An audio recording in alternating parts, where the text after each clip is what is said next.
what evil lurks in the hearts of men. The shadow knows.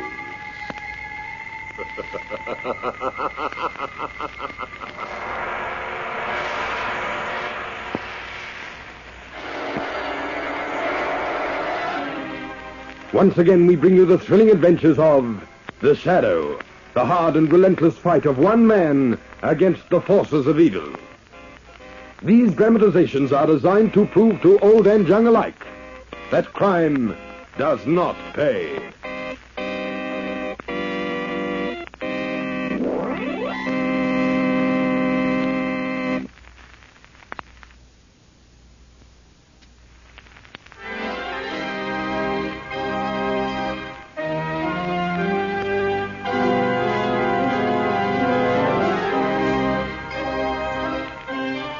The Shadow, who aids the forces of law and order, is in reality Lamont Cranston, wealthy young man about town. The Shadow uses his hypnotic power to cloud men's minds so that they cannot see him. Cranston's friend and companion, the lovely Margot Lane, is the only person who knows to whom the voice of the Shadow belongs. Today's story, Return to Life.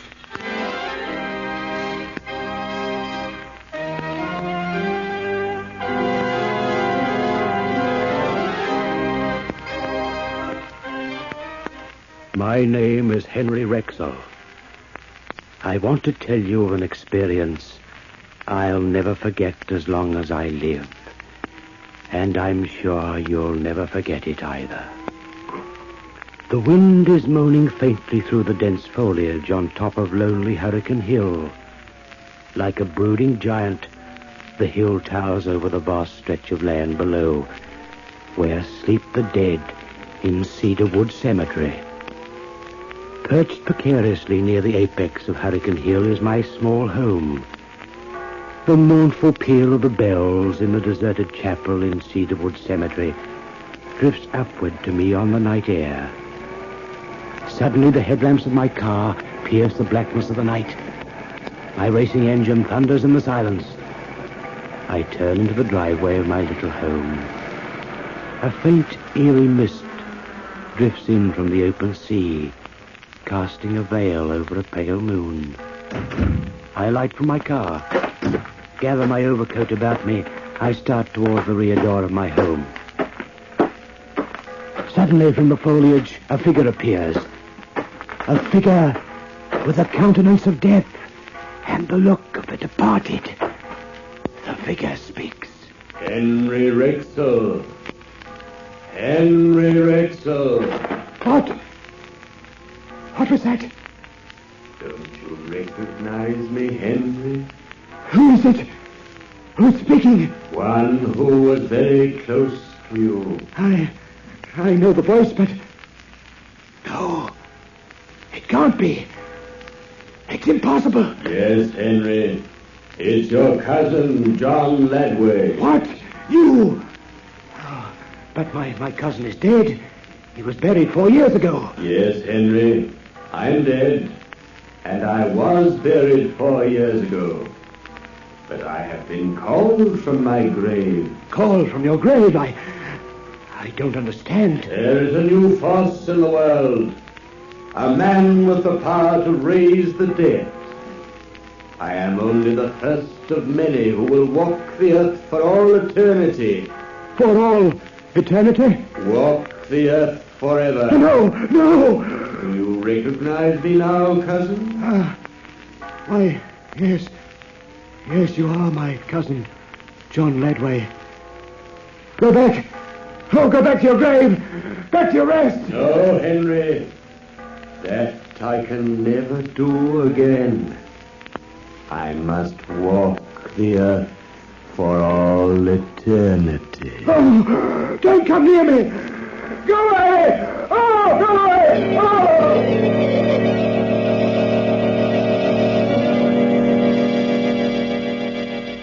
Now, Miss Lane, Cranston, what's on your collective minds? Well, I've been confronted by a problem that's, completely baffled me. I'm afraid I need your help. Well, now, don't tell me that the great amateur criminologist is coming to the poor old police commissioner for aid. Well, it amounts to just about that. I'm so ashamed of him, Commissioner. Oh, now, Margot, please. Now, don't rub it in. Well, what is it? What is it? What's the case? A murder case. Murder? When? When? Now, look, why doesn't somebody tell me that? Commissioner, let me finish. This is a most unusual case. Now, if you're going to be of help to me, I want the calm, cool West and the master sleuth. All right. I'm calm. Well, tell him about it, Lamont. Well, the scene of the crime is a deserted sandpit. Yes? Stretched out in front of the pit is the body of a man. In his hand is a revolver. Beside him is an empty poison bottle. Around his neck is a hangman's noose. A knife is found between his ribs, and his head is dented by a blow from a lead pipe. Knife? Lead pipe? Why, that's the worst crime I've ever heard of. Where did this happen? Well, I'm coming to that. Now, first, will you promise to help me solve it? Yes, of course, that's my job, man. Come on, tell me, where did this happen? In this picture magazine. Well, of course, then I'll get my... What? That magazine? Yes, Commissioner. You've seen those photo crimes they publish. You mean... Franklin, I ought to throw you out of here on your ear. Now, Commissioner. Now, remember, Weston, you promised to help me. I'll help you. I'll help you right out of the door. Come in. You busy, Commissioner? I should say not. What's bothering you, McGuire? And Henry Rexel. We've questioned him for half an hour. Still insists he saw a ghost, does he? Ghost? That sounds interesting. Excuse me, Miss Lane, will you please? Oh. Go on, McGuire. Well, he not only insists he saw his dead cousin, but he says there'll be a lot of other people raised from the dead. What's all this about, Commissioner?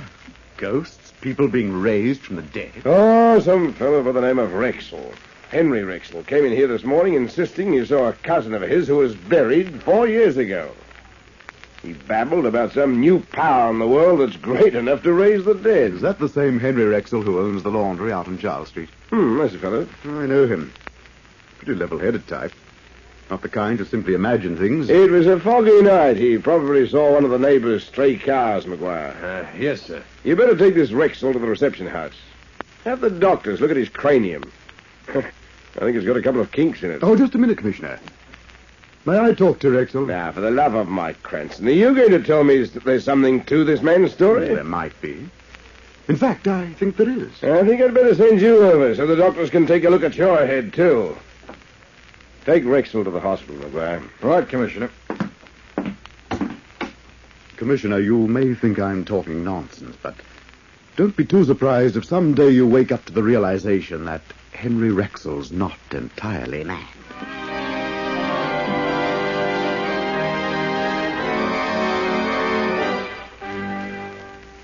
Henry Rexel, I want to talk to you. What? Who's speaking? Don't be alarmed. I'm here to help you. Who are you? I am the Shadow. The Shadow.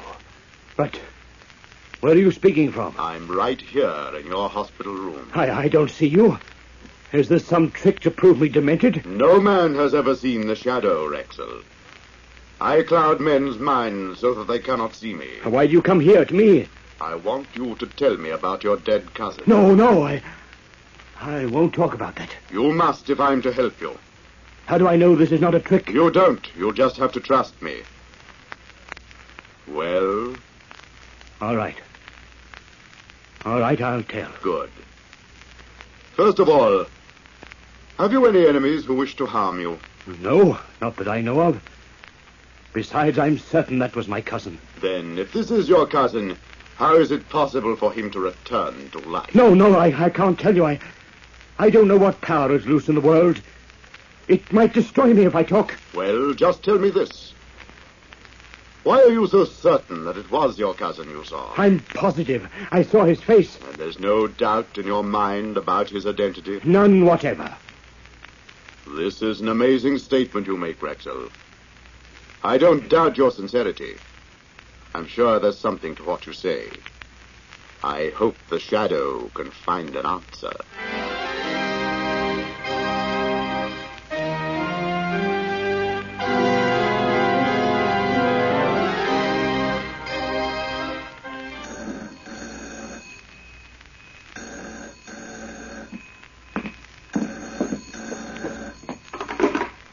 Hello? Is that Malcolm Peters, director of the Amalgamated National Bank? Yes, who's it speaking? Your nephew was killed in a car accident 6 years ago. Well? The voice you hear now has the power to raise the dead from their earthly rest. What an outrageous statement. So, Mr. Peters, you think it outrageous, eh?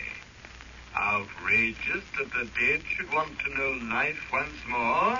Get off this phone, man. You must be a crank to talk like this. There was another who disbelieved, but he saw and was convinced. What is this? If you're playing some sort of a joke... This is no joke. You see, it is my wish that through you and your dead nephew, I shall demonstrate my power beyond a question of doubt. What do you want? Nothing. Nothing at all. I don't understand. The world must know of my absolute power. What do you intend to do? Listen to what I say, Peters. The bells in the old deserted chapel at the far end of Cedarwood Cemetery will toll tonight. Yes? At precisely that moment, your nephew will rise from his grave. What? Yes, he will rise from his grave to begin a journey that has no ending. What do you mean? Just as he died, he will walk the earth forever. No, you can't do that. Good night, Mr. Peters. Wait, what is it you want? Tell me, man. Hello. Oh, what can I know.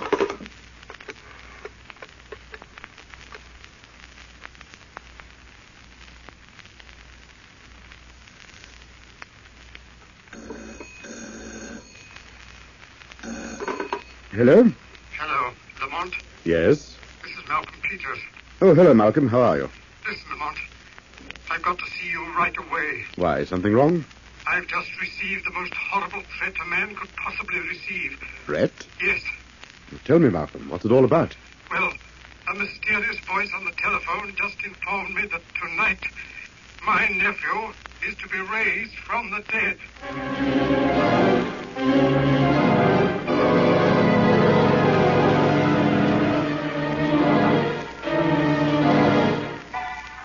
We'll return to this latest adventure of the Shadow in just a minute. But first, your announcer.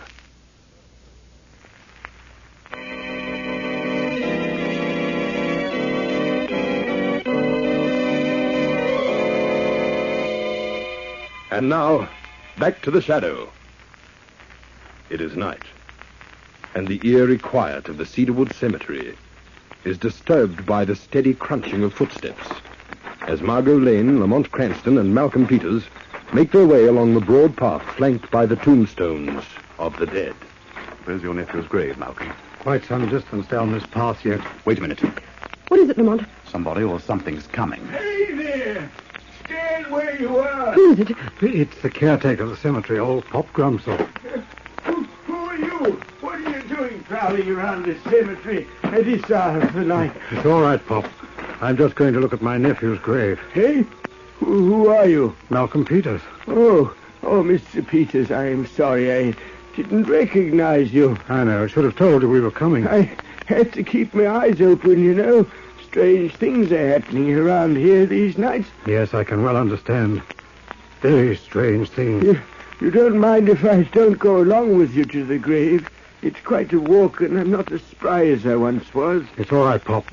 You go on back to your cottage. Oh, thank you, Mr. Peters. Good night. Good night. Good night. The old fellow's on the job, isn't he? Yes, a good thing under the present He circumstances. gave me quite a start. Let's be getting along. It's quite a walk and it's late.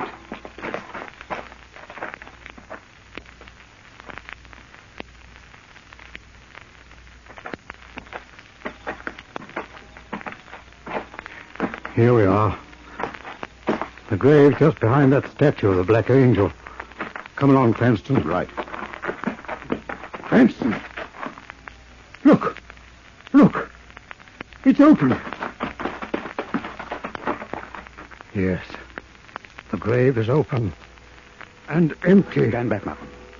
My nephew. Listen, Lamont. It's the bells in the old chapel at the other end of the cemetery. Exactly as he said. My nephew'd roam the earth when the bells rang. What's the matter, Margot? Look, there by that family mausoleum. Somebody's passing around it. Cranston, do you suppose it's... Steady, Malcolm, steady. Uncle! Uncle! Look at me, Uncle. Why, it's the voice of Robert. Yes, Uncle. It's Robert, your nephew. Come closer, Robert. I must see you. I must be sure. Then look, Uncle. Look. Oh, Malcolm. Through all eternity, until the end of time itself, I must walk the earth as I am now. but why, my boy, why? Because you, Uncle, have questioned the great power. And I must suffer for your defiance until time shall end. No, tell me how I can help you.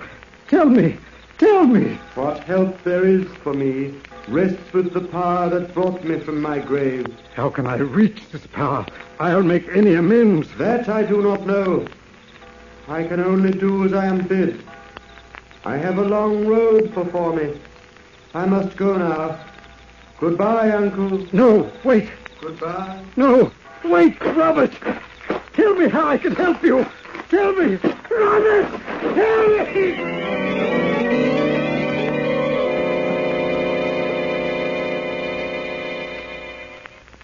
But I tell you, Mr. Matheson, there was nothing else I could do. Who'd believe the dead could be raised from the grave? Weston, the state government have used this matter very seriously. You could at least have conducted a routine investigation. I hardly think that would have helped much at the time, Mr. Matheson. The case was too young. Cranston, you were at the cemetery with Malcolm Peters. What about this old church at far end of the ground? I found nothing of importance there. Nothing but broken walls and a very shaky belfry. Of course, I haven't... Excuse me, gentlemen. Yes, certainly. Hello? Robert Matheson. Yes? I believe the government is somewhat disturbed by recent events, eh? Who's speaking? The power you foolishly seek to destroy. What? Just a minute, quiet. Oh, sorry. What was that you said? Never mind. The important thing is what I'm going to say now. Go on. If you persist in your efforts to interfere with my plans, I will raise the entire dead population of this city. I will make them walk the earth and carry the pains and mourns of death for all time. The entire dead. Man, you must be mad even to think of such a thing. When the bell in the old chapel rings tonight, I will raise your predecessor, the late Honorable Cabinet Minister Leonard Halbert, from his grave. Look here now. I warn you. If you dare to interfere, then I shall bid the other dead to rise and walk. Wait a minute. Hold on. Phew. What's the matter, Mr. Matheson? It was the voice. The one that spoke to Malcolm Peters. What? Peters, wasn't it? He's going to raise the body of the Honourable Leonard Halbert tonight. Leonard Halbert? Good heavens. The man said he could raise all the dead.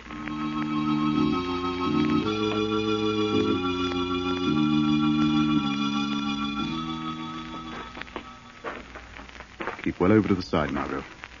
I don't want Weston to know we're here just yet. The police are way over on the other side of the cemetery, aren't they? Yes, Margot. Well, why don't they hide closer to Halbert's grave? Because, Margot, this power has everyone, including Weston, bluffed. They're afraid. The possibility of all the dead walking the earth is not a pleasant thing to contemplate. Lamont, Yes? suppose he did make good his threat. Suppose all these graves started to open now. We'd be surrounded by the dead. You see, Margot, I told you to stay at home. Lamont, do you think it could happen? I don't know, Margot. Only time will tell. Here, step in here off the path. Look, Margot. There's the tomb of the late Leonard Halbert. I imagine this is far enough. We can keep our eye on the tomb from here. Nice way to spend a quiet evening, I must say. You hear that, Margot? The chapel bell. Things should begin to happen at any second now. What's that light, Lamont? The spot lamp from a police patrol car. I'm afraid Weston's going to ruin things for himself once again. If you didn't think so, you wouldn't be here. Look, Margot. The tomb. Lamont, it's opening up. Yes. The police spot lamps picked it out. There's something rising out of the tomb. This is the demonstration the mystery voice promised. Lamont, it is Leonard Halbert. I remember him. Weston and his men are closing in, but it won't do them any good. You mean the ghost? Watch the tomb, Margot. The ghost is coming our way. Just as I expected. Now you stay here, Margot. You're not going to leave me. Don't be afraid. You stay where you are. The shadow is going to make the acquaintance of the great power. I won't be long, But Margot. Lamont,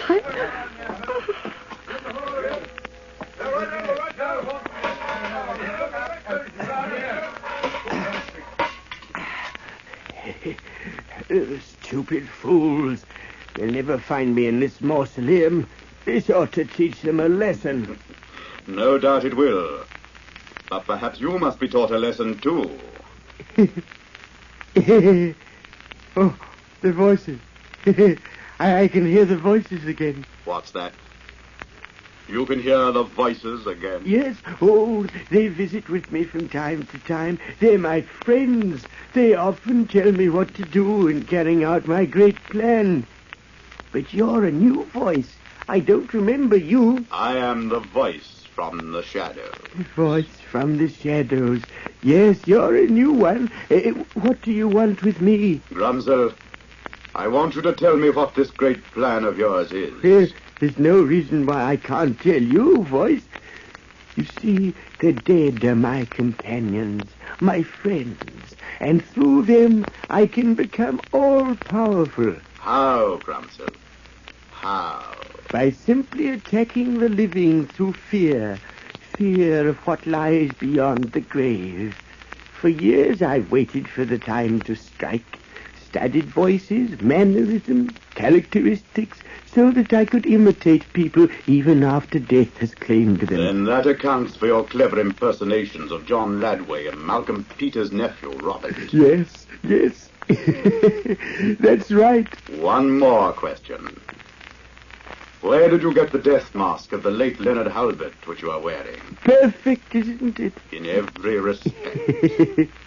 I see you admire true artistry.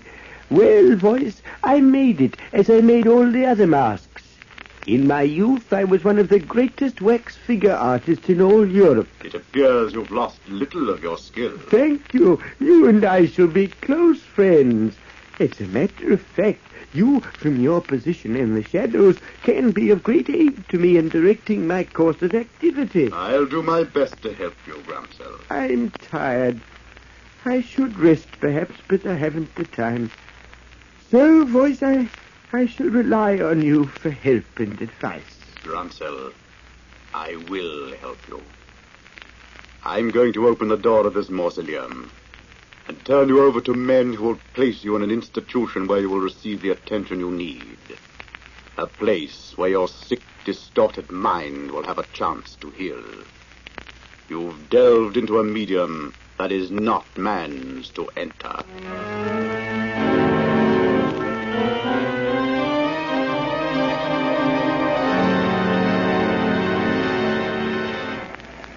I still don't understand one point, Lamont. What's that, Margot? Well, Grumsel was right near us. How could he ring the chapel bell at the same moment? Oh, well, that was simple enough.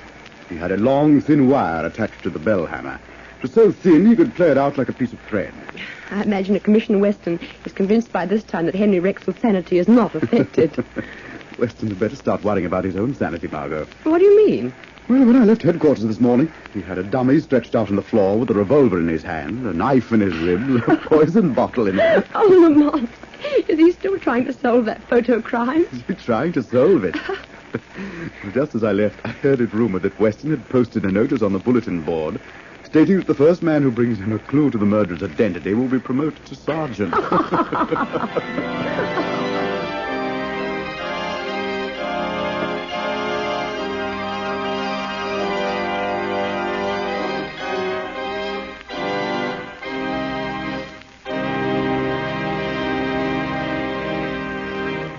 Before telling you more of the Shadow's daring battle against the forces of evil, a word from our announcer.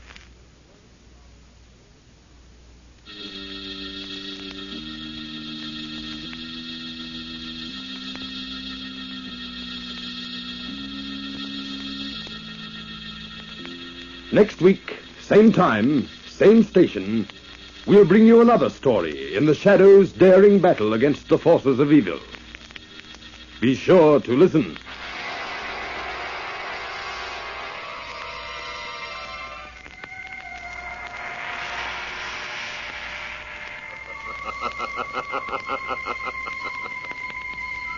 As you sow evil, so shall you reap evil. Crime does not pay. The shadow knows.